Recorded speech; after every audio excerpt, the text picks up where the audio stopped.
I've pre-shaped my card slots here, and I've got those oversized a little bit. If you make enough of these, you'll kind of refine your patterns, and it'll be a little easier as you go.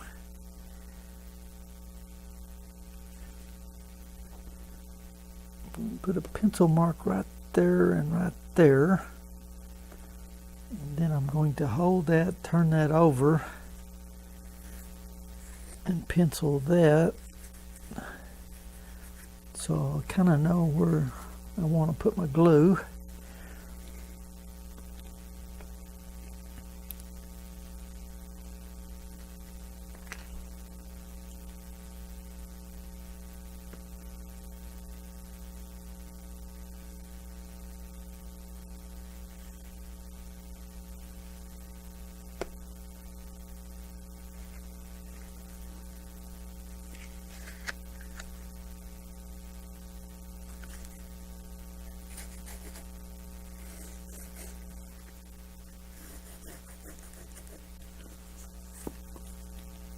Couple marks there and there. What I'm going to do now is make a little deal here. Instead of using a paintbrush,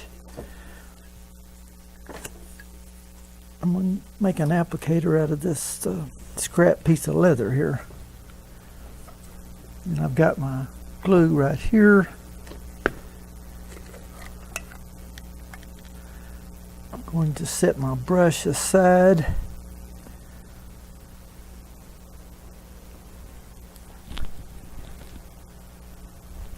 and I'm going to dip this piece of leather in there and use that for an applicator right on the edge there.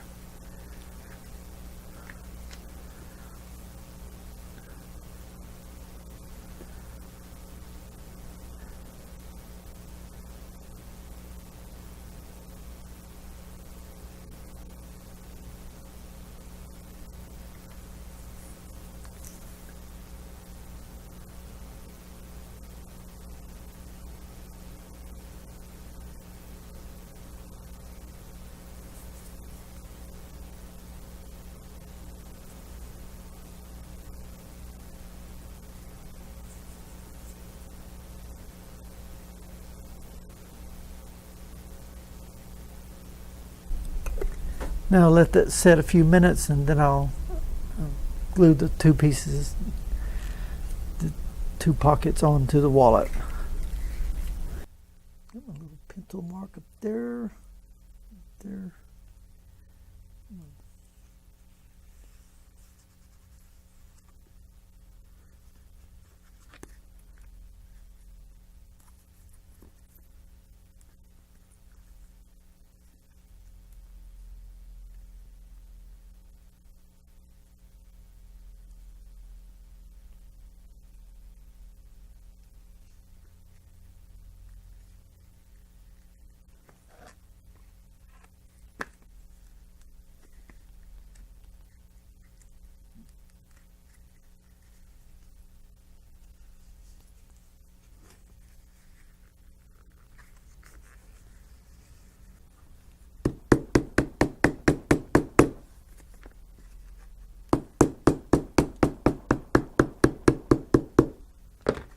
I'm going to leave the overlap until I get this hand stitched around the edge, and then I'll come back and trim that off.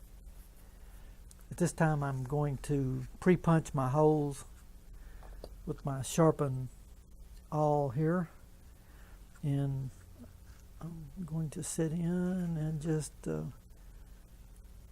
pre-punch these holes as straight up and down as I can. It looks like that hole's just about right. And what I've got here is a piece of saddle skirting that I use to punch things, and then I have the rubber mat down below, but I kind of like this method here.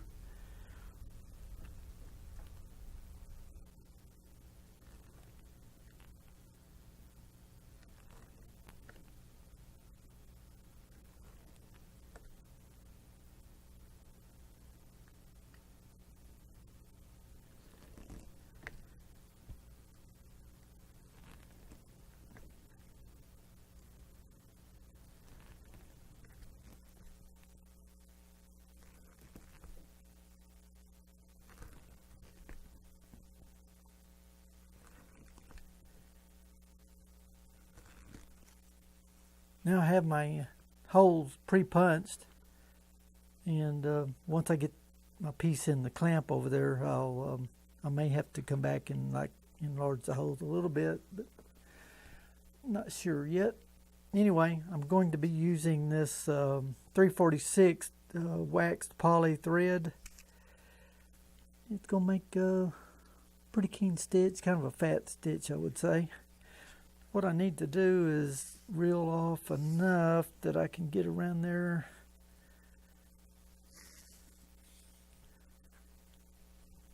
About somewhere in the nature of 4 to 5 feet.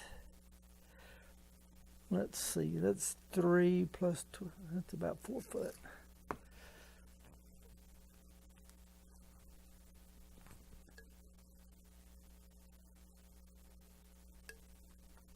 And I've got my needle right over here.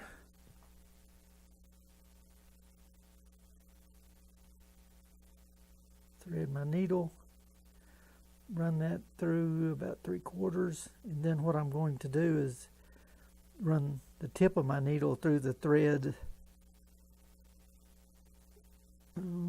3 times. Like that, space it about 1/4 inch apart, slide that down, pull your thread back a little bit, and then now your needle is kind of locked in the thread. I don't think I'm going to do a knot on this end. I'll just leave it sticking out a little bit and double loop the first stitch, I believe. So I've got a pair of needle nose pliers and my sewing awl, my thread ready. Now it's time to pop stitch this.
When I get to the end here, you may have noticed that I didn't punch all the holes.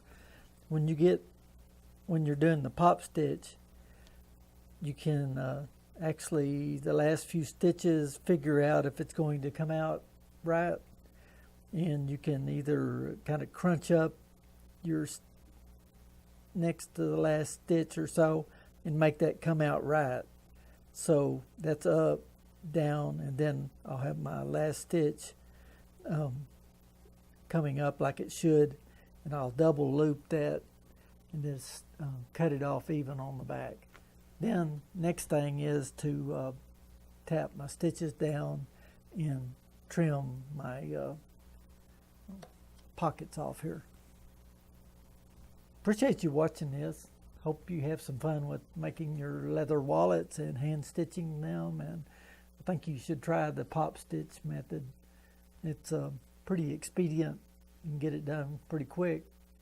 everything's made by hand, and handmade's where it's at. Thanks for watching. Okay, I've got my wallet hand stitched here, pop stitched, kind of a saddle stitch like you would do on a cantle binding or around a padded seat. Now it's time to trim off the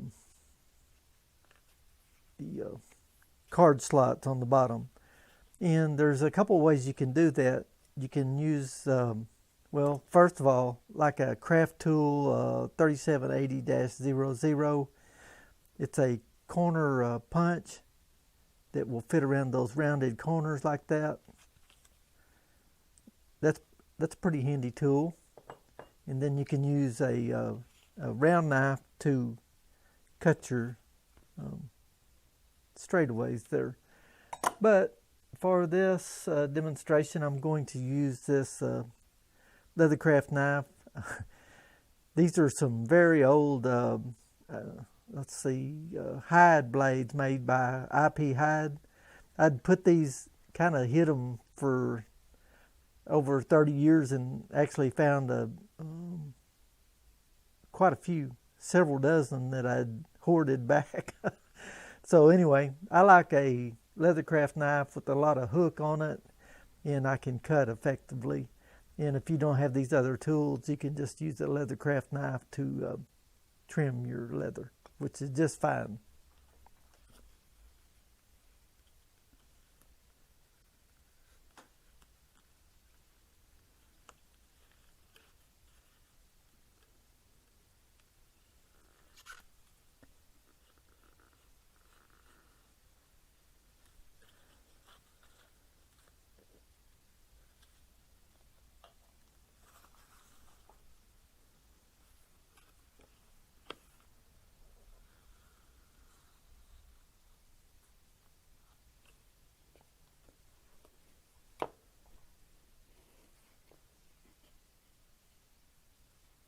Next, I will select the edger. I've got a Berry King number 1 here, and then I've got a Weaver Leather number 1. Let's see. I'm going to try the Weaver Leather one first. Yep.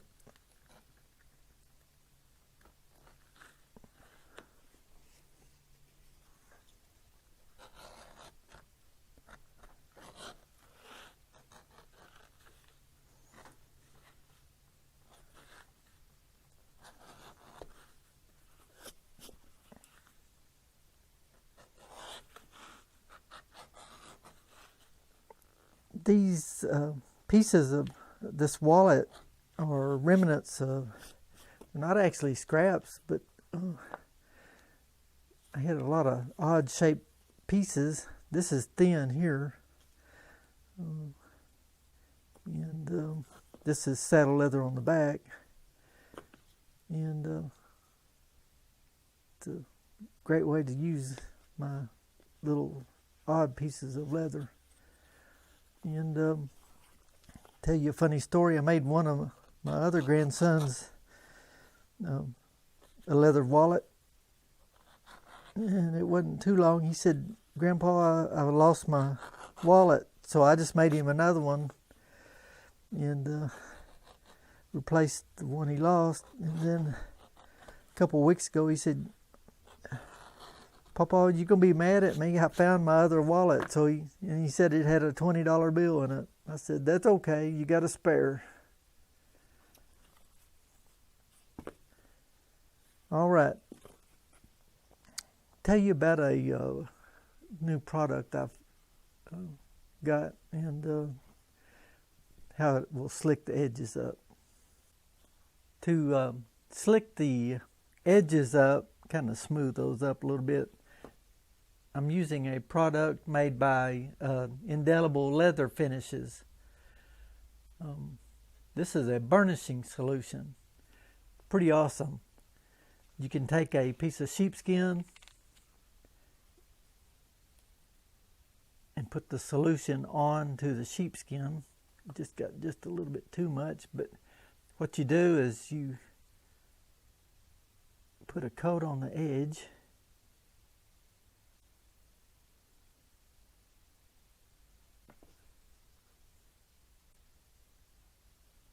And you can take a piece of canvas or burlap bag or something like that.